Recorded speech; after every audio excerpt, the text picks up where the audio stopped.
Welcome.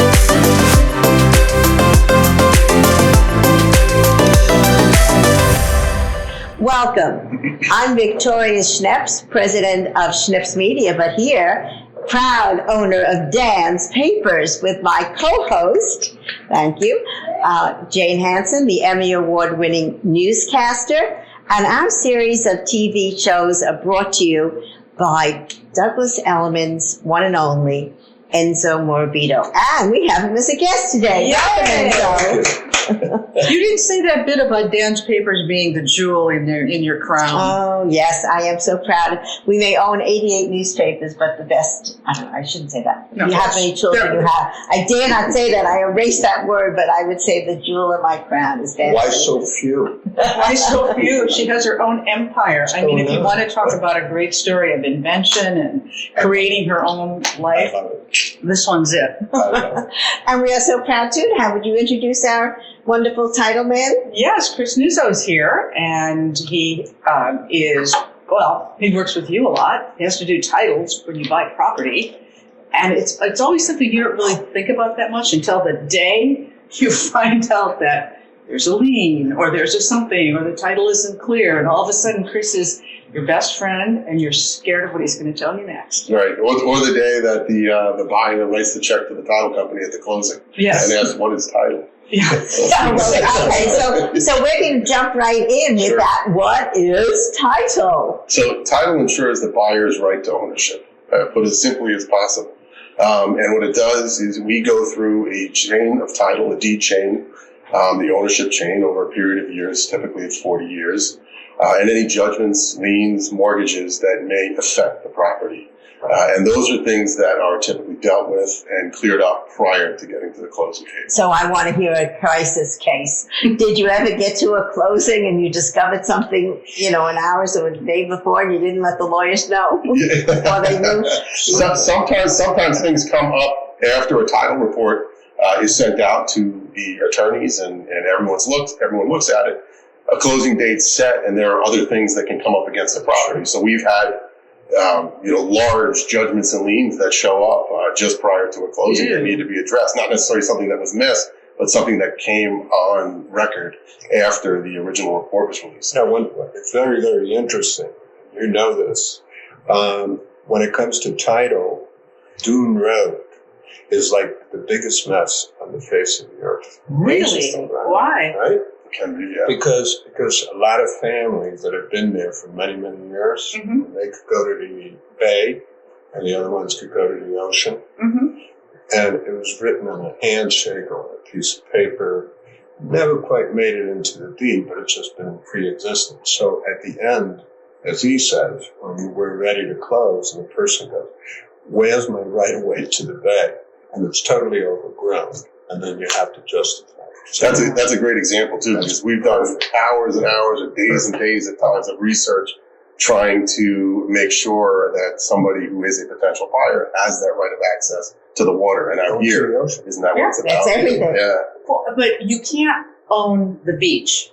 No. But the right of ways. The right of way is really what's important. And this is what they do. They're the St. Peter at the gate. You know what I'm saying? I love that. Yeah, that's a good one. We'll take that. Yes, it is. No, you can't. No and ifs or buts about it. And how do they do it? They accept for insurance, and they're responsible. And what they research is that they did is valid. Right. So they have a lot of skin in it. I know, but you have most of the skin because you have, Enzo, been number one broker in the Hamptons for decades. And well, that's all right. We have the statistics to prove it. But I know you mentioned to me just today that the market is shifting. Tell us about that. The market has shifted. It is not shifting. It has shifted. So fast. So fast. Yeah, it doesn't take much. It doesn't take much. Well, the combination of interest rates, inventory, interest rates going up, people then, correct me if I'm wrong in any of this, but then people say, well, maybe I don't want to buy it right now. Because I was mistaken and thought that most people paid cash for places out here. But you told in me. certain price ranges they do. What price range? I want to know who pays cash. I even take that back. All right. Because just about everybody, who has bought out here, they had the money to pay it.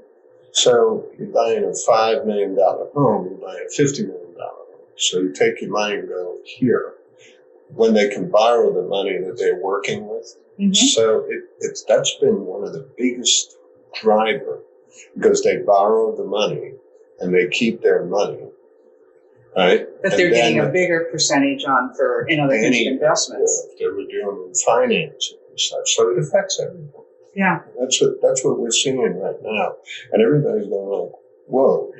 Mm-hmm. So, what about the stock? Because I know that the shortage of houses always drove up the price as well. The shortage of houses that were here is that during the pandemic, just about everyone who could have bought did buy. Interesting. As a sense of survival. Mm-hmm. And because of that, they hung on to them and they go, well, I rent anyway. If I don't rent, I can rent it out. Right. But one of the key things that I think everybody forgot, and we saw it at the beginning of the year, well, you were the renters. They go, why are there no renters? I go, hello. So it's a double whammy. Yeah. Now they own, they go, well, I was going to rent. And then all of a sudden, home ownership kicks in. So you're going to see a lot more inventory. So how about the rents? Are the rents going down then? Because I was hearing astronomical prices. Oh, yes, absolutely. Oh my gosh. So it's a renter's market, so to speak. It's the way it is. Yeah. It's, it churns, and everybody knows that's bad. It's part of the real estate market, which it's a natural occurrence. And that's how things So the North and South Fork have very different towns, and each town has its own flavor. What do you see between on the South Fork communities like West Hampton Beach compared to Southampton compared to East Hampton? Is there any more or less action in one town than another? This past year, a lot of people west of the canal, as we call it, not necessarily west, it could be in Shinnecock, but actually Southampton seems to be it. Okay. Right. Yeah. A lot of people have figured it out. Finally, it only took a pandemic. That's it. Pandemic. For them to say, I don't want to go that far out because they were working remotely. And it became like a practicality. Then it became a reality. They go, we're really close to New York. Yeah. I live in West Hampton Beach. Mm-hmm. And we do too. Yeah. We're the West Hampton cheering squad. Wow. West Hampton Beach. Wow. Yeah. We were in Bridgehampton. Now, when I commute, you commute. Yes. I go to Sag Harbor. I'm going. That's commuting. Thursday, I got to go to Montauk. Oh. 11 o'clock meeting. Yeah. Well, and you're not going to go early in the morning because then I know how to do it. But boy. You've got it. Yeah. No, it's true about that because I do think, I have a brother in East Hampton and I see him once a year because he doesn't want to sit in the traffic. There you go. And I know he's got that into control. But there's value. It's like East Hampton. My God. Yeah. Montauk. It's beautiful there. It's just different types of people. And if you're not really traveling, if you go there, there's no traffic. Right. No one understands that. If you're staying, where am I going? It's always east, west, north, south. You can always go north, south. Yeah. So we actually are on the North Fork right now. Yeah. We're in Southold. And so here, prices have really escalated as well. Yes. And what's the story here? Are we seeing the same kind of slowdown as well? I without dominating that, I started in North Fork for Douglas Sullivan. I don't know if you know that. Where? Which town? I did. Which town were you in? We came into Greenport. Greenport, the end of the... opened up our first office in Southold, and then we took over as Summit Real Estate. We engineered that. So I've been watching it. So it's different. But again, it used to be $450. Now it's very difficult to find a starter home. Mm-hmm. Good. Mm-hmm. for like under Really? a million.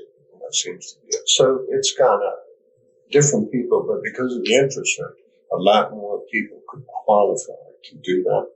It was actually a blessing. A lot of people were blessed enough to be able to buy a house and be the right interest rate, right? Yeah. That blessing. Yeah, but you know, I laugh when you say the right interest rate. I bought my first home when the interest rate was 18%. Sure. And, you know, I laugh a little when people say, oh, it's terrible. I said, well, you haven't gotten history under your belt. Do you see that affecting you in terms of the North Fork and problems with houses? Are there less problems up here? Not problems, and I think similar problems to the South Fork in terms of shortage of inventory. This area certainly, years ago caught on and is a vibrant market. So I think there's similar challenges here. The rates may have more of an effect. Interest rates may have more of an effect here than on the South Fork. Oh, interesting. Very much so. What about history, like the history of some of the structures here? Because some of it seems almost older here, unless I'm sadly This mistaken. place is magnificent. No, I So know. we're at the Shoals, which is owned by John Tibbett and his partners. And the Shoals is literally tipping this beautiful bay that's behind us. Yeah. And he has created here a beautifully designed group of custom designed, actually, each room. Motel-like, but suites is what they call them. Yeah, it's And it's fabulous. a beautiful sitting area outside to look at the bay and the pool. And he's just created something unique that is very much South Shore-like. South Shore, like she says. And we made you guys commute together. So did we, though, too. But I loved it. It's really fun to come over here. I think it's gorgeous. So what are your predictions for, if you can make one, for what's going to happen with the markets? I know interest rates are going to be climbing a little bit more. I mean, what do you see happening? You called it a shift, but it's not a crash, or it's not a correction, or it's a... No, I think what we're seeing is the market's a little more normalized. For lack of a better term. Yeah. If you look back pre-COVID and what the market was doing then versus now, it's a little more, more like what that was. The frenetic pace of what happened throughout the year and a half or 2 years ago, that I think everybody knew was unsustainable. So you mean I can have a coffee date with Enzo? Because it'll be a little more free. And have some time for I it. told you, we'll be able to talk for Right. Do you end up going to many closings, or are you... A lot of our work is done in preparation for the closing. Yeah. We have title closers in-house who attend the closing and basically facilitate the closing between the attorneys, the buyers, and sellers. They have all the documents that need to be signed. But our work, the bulk of it is done before. Because I was just curious about people, sometimes they've waited so long to buy a place out here, and it's been such a dream of theirs, and what it must be like when you see their faces when they finally sign those documents. They're very tired because there are a lot of documents to sign. I just bought a house in building. One of the favorite things that I find with the title closers, right? Right at the end, right before everything is done, whoever's doing title close, I don't know if you ever see it, you probably know, you're being sophomore, but they make one last phone call. They call the county center, correct, to see if anyone that's filed anything. That's the last minute? To the minute. Oh, Am I correct? Yeah, so we provide for continuation searches. Right at the end. It's like the ward. Interesting. yeah, you can love us. No, it is. Well, I learned something new today, and I'm so happy to have had Chris Nassau with us from Advantage Title, Thank you for having and of course the one and only Enzo Morabito from Douglas Elliman, who is also our sponsor. I want to ask you one more question. There's a sign on the beach with the plane. What was that? Which one? The one where you said something about followers? Oh, followers. Because you started a whole thing. Oh, right there. I'm doing this whole thing. I'm entertaining the whole damn beach. You know that. With what? With all sorts of things. This past week, we flew a banner and it said, when it lived longer, call Enzo. Oh. I love it. Why And not? people go, what is that about? I go, can't you breathe? In the meantime, they call Just you laugh. now. We laugh. It's become almost like an art form. I have a couple of good. I'm trying to do followers. That was 2 weeks ago. But we do that. We kind of, we have fun with it. We don't put Edith Jones, you know, and want to be the best real estate and call Enzo. Yeah. It's absurd. Yeah, he just And puts... people mimicking me. Right. That's what it was all Yeah, about. they're mimicking him, but it was That's funny okay. because you saw it coming, you know, the banner behind the plane, and I'm like, what's he mean by that? So it just makes you think, which I think is fun. Absolutely. Yeah, I didn't see it. I haven't been on the beach. I got to get myself to the beach. But But right now we're I'm here. going to write one for you. Okay. I'm going to surprise you. We're very delighted to have Enzo as our sponsor of Douglas Elliman, Enzo Morbido. Thank you all for being here. Jane? Thank you. It's Thank always you. fun. Thank you. We have such a good time together.